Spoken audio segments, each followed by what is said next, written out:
Artwork of the day, portrait of a young girl by Petrus Christus circa 1410 to 1420, 1475 to 1476, extended version. Portrait of a young girl is a small oil-on oak panel painting by the early Netherlandish painter Petrus Christus.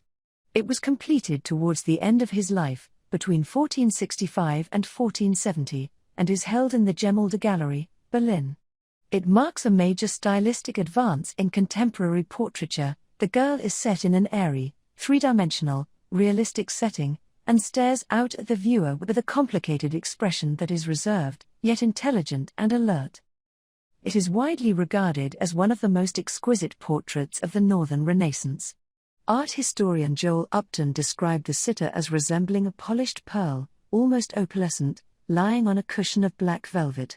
The panel builds on the work of Jan van Eyck and Rogier van der Weyden, and was highly influential in the decades after its completion.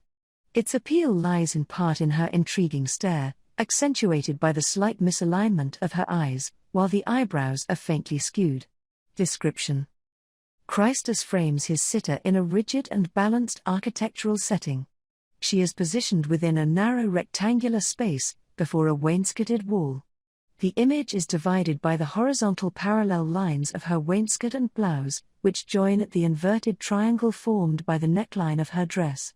The rendering of the background departs somewhat from contemporary conventions in portraiture. Christus sets the girl against a dark brown wall with little detail, in contrast to the elaborate interiors of Jan van Eyck, who is often regarded as Christus' master.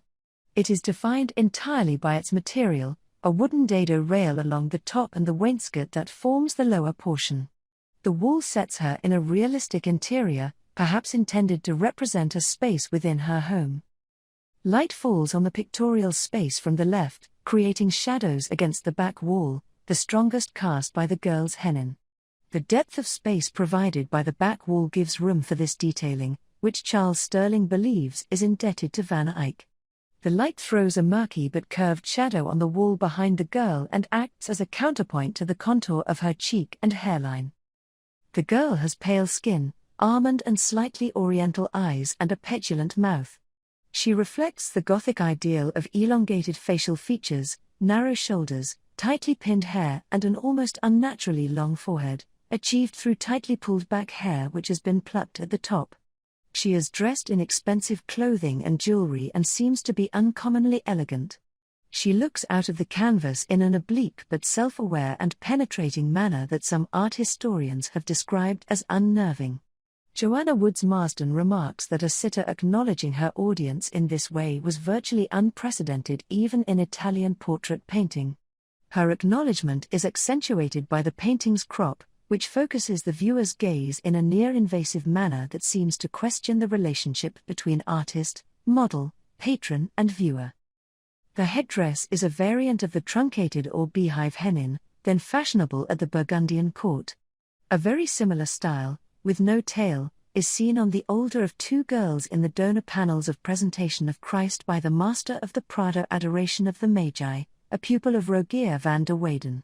The black band under the chin is rarely found in other images from the period, and has been interpreted as a style borrowed from the male chaperone hat, which always has a long tailing tail or cornet, sometimes worn wrapped under the chin in this way. The influence of Van Eyck can be seen in the delicate rendering of the textures and details of the dress, trimmings and adornments. Her pale skin and strong bone structure is strongly Van Eyckian, and recalls the male sitter in his Arnolfini portrait. But in other ways Christus abandons the developments made by Van Eyck and Robert Campin. He reduces the emphasis on volume of those artists, in favor of an elongation of form. The narrow, slight upper body and head are, according to the German art historian Robert Suckale, heightened by the V-shaped neckline of the ermine and the cylindrical hat. Further, while the first generation of early Netherlandish painters benefited from the patronage of the newly emerging middle class, secularizing portraiture, and removing it from the preserve of royalty, Christus renders the girl as aristocratic, haughty, sophisticated, and exquisitely dressed. Identity of the sitter. In a letter dated 1824 or 1825, Gustav Voggen, later director of the Berlin Museums, gave his interpretation of Latin inscriptions he had seen on the original frame of the portrait, which was subsequently lost. As well as a Christus signature, he found an identification of the sitter as a niece of the famous Talbot. His research led to a consensus that the sitter was a member of the leading English family, the Talbots, then headed by the Earl of Shrewsbury. In 1863, George Schaff suggested the panel was intended as the right-hand wing to a diptych with the 1446 portrait of Edward Grimston, or Grimston, in the National Gallery, London, leading to speculation that the girl might be Grimston's first wife, Alice.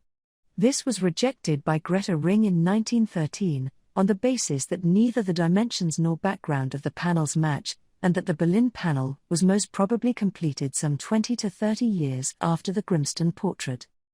Joel Upton, supporting Vaughan's analysis, investigated whether the famous Talbot was John Talbot, 1st Earl of Shrewsbury, killed at the Battle of Castillon in 1453. However, John Talbot had only one niece, Anne Carrot, who died in infancy in 1421. Lorne Campbell suggests that given the Latin signature, Vaughan might have misinterpreted the word Nepos, which can also mean grandchild. Upton concludes that she was more likely a daughter of John Talbot, 2nd Earl of Shrewsbury, either Anne or Margaret.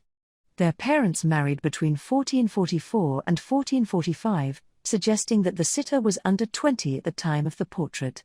She may have travelled to Bruges to attend the famously lavish wedding in 1468 of Margaret of York, sister of Edward IV of England, to Charles the Bold, Duke of Burgundy.